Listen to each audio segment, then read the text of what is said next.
Hello everyone, म पुनः चौधरी। हामी हार्डवेयर क्लास सुरु गरेको छौँ र हार्डवेयर अन्तर्गत हामी आज फ्रन्ट प्यानलको कनेक्सन कसरी गर्ने हामी आज भिडियोमा सिक्नेछौँ र फ्रन्ट प्यानलमा कसरी कनेक्सन गर्नु छ हामी भिडियो टेप हेर्छौँ। अब हामी यो फ्रन्ट प्यानललाई कसरी जोइन गर्ने भनेर सिक्दैछौँ हैन। जुन कि मसँग यो फ्रन्ट प्यानलको वायरहरू यहाँनिर दिएको छ, यो वायरले चाहिँ अब हामी मदरबोर्डमा यसलाई कनेक्ट गर्नु पर्यो भनेपछि यो कसरी कहाँ कनेक्ट गर्ने हामी यो मदरबोर्डमा कनेक्ट गर्छौँ, जुन कि हामी फिट गरिसकेको छ।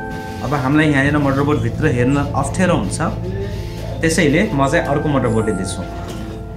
यो मसँग मदरबोर्ड छ यो, र यो मदरबोर्ड इक्जाम्पलको लागि छ मसँग, र यसमा अब यो कनेक्सन गर्नको लागि सुरुमा हामी यो ठुल्ठुलो कनेक्ट गर्दैछौँ, जुन कि यहाँनिर दुईवटा छ मसँग। एउटा यो यसमा के हो, यो यहीँ लेखेको हुन्छ है हैन। यो एउटा यो भनेको अडियोको लागि हो र यो भनेको युएसबीको लागि। अब यो अडियो हो युएसबी हो भनेपछि यहाँनिर हामीले मदरबोर्डमा यो युएसबी लेखेको हेर्नु पर्यो। जुन यो कसरी पत्ता लगाउने भनेपछि हामी यो मदरबोर्डमा हेर्नु त यहाँ के लेखेको हुन्छ भनेपछि यहाँ एफ युएसबी लेखेको हुन्छ, जे एफ युएसबी पनि लेखेको हुनसक्छ हैन, जे युएसबी मात्रै लेखेको हुनसक्छ। यो युएसबी एफ युएसबी कहाँ छ खोज्न पर्यो। ए यार कहाँ टच भयो, क्यामेरै भयो भेट्यो कि भेटेन? भेट्यो भने यो युएसबी यहाँनिर मसँग मदरबोर्डमा यहाँ लेखेको छ है, यो एफ युएसबी लेखेको छ यहाँनिर। अब यो एफ युएसबी लेखेको छ भने अब यसमा यो युएसबीलाई हामीले यसलाई लगेर कनेक्ट गर्नु पर्यो। यसमा पनि पिनहरू छ, एउटा पिन खाली छ, यसमा पनि खाली छ। यो खाली पिन यसमा म्याच हुने गरी यसलाई हामी यसमा कनेक्ट गर्नु पर्यो यसरी, जुन कि यो यसरी कनेक्ट हुन्छ हैन। यो यहाँनिर कनेक्सन हुन्छ। यो भइसकेपछि अब अर्को रह्यो अडियोको लागि भनेपछि यो अडियोको लागि अब यो अडियोलाई अडियो लेखेको पनि हेर्न पर्यो यहाँनिर। एफ अडियो लेखेको हुन्छ, जे एफ अडियो पनि लेखेको हुनसक्छ, अडियो मात्रै पनि लेखेको हुनसक्छ हैन। त्यो कहाँ छ यहाँनिर खोजेर त्यसलाई कनेक्ट गर्नु पर्यो। भेट्यौँ हामी? ओके, यसको अडियो यहाँनिर छ मेरो, यो यसको छेउमै छ, यसको लगभग छेउछाउमै हुन्छ हैन। यो अडियो जुन पोर्ट छ एक्सटर्नल अडियो पोर्ट यसको छेउछाउमै हुनसक्छ। यसलाई हामी हेर्ने र यसलाई हामी यहाँनिर कनेक्ट गरिदिन्छौँ यसरी है। यहाँनिर कनेक्ट भइहाल्छ।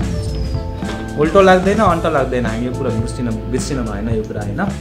ओके, त्यो भइसकेपछि अब अगाडिको लागि यदि अब थोरै यसमा एक पेयर, दुई पेयर, तिन, चार पेयरहरू हामीसँग वायर छ, चारवटा जोडा हो के, जुन कि यो पनि फरक फरक कामको लागि हो हैन। जुन कि हाम्रो अगाडिको भागको लागि हुन्छ यहाँनिर है। जस्तै यो यहाँनिर सबै लेखेको पनि हुन्छ, हामी यो लेखेको पढ्न पर्यो पहिला। के छ यसमा लेखेको है, यसमा लेखेको पढौँ त पहिला है। यो भनेको पावर एसडब्ल्यू लेखेको छ।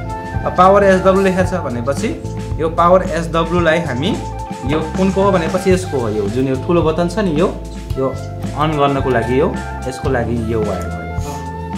त्यस्तै गरी अर्को छ यो रिसेट एसडब्ल्यू लेखेको छ भनेको रिसेट स्विच भनेको यो जुन बटन छ यो सानो बटन, यो कम्प्युटर चल्दा यो बटन प्रेस गरिदिएपछि कम्प्युटर बन्द हुन्छ अनि फेरि खुल्छ, त्यसको लागि भयो। त्यसपछि अर्को दुईटाहरू यहाँनिर जोडा छ मसँग हैन, जुन कि एउटा यो छ, यो भनेको पावर एलइडी प्लस माइनस दुईटा छ यी, र यो भनेको के को लागि हो भनेपछि जब हामी यो पावर बटन अन गर्छौँ यसरी प्रेस गर्छौँ यहाँनिर एउटा लाइट बल्ब छ, त्यो लाइटको लागि भनेको यो हो, कम्प्युटर अन भयो भनेर जानकारी दिन्छ। अनि अर्को छ यहाँनिर यो छ एलइडी एलइडी भनेको यो कम्प्युटर अन गरिसकेपछि एकपटक हामी यसरी अन गर्छौँ, अन गरिसकेपछि यो एउटा लाइट बेला बेलामा चिप्प गरेर बल्छ, चिप्प गरेर बल्छ हैन, थाहा छ नि? याद छ कसैले? ओ त्यो लाइटको लागि भनेको यो वायर हो। र यसलाई लगाउनको लागि कहाँ लगाउने भन्ने कुरो चाहिँ यसको लागि पनि यो मदरबोर्डमा हेर्ने हो भने हैन, यसमा खोज्ने हो भने त्यहाँ पनि एफ प्यानल, जेएफपी अथवा जेपी एफपी मात्रै पनि लेखेको हुनसक्छ, त्यो कहाँ छ खोज्नु पर्यो। र मेरो मदरबोर्डमा यसमा चाहिँ लेखेको छ एफ प्यानल हैन, जुन कि यहाँनिर छ। र यसमा यो लगाउने कसरी भन्ने कुरो चाहिँ हाम्रो पेज नम्बर 119मा किताबमा दिएको छ हैन।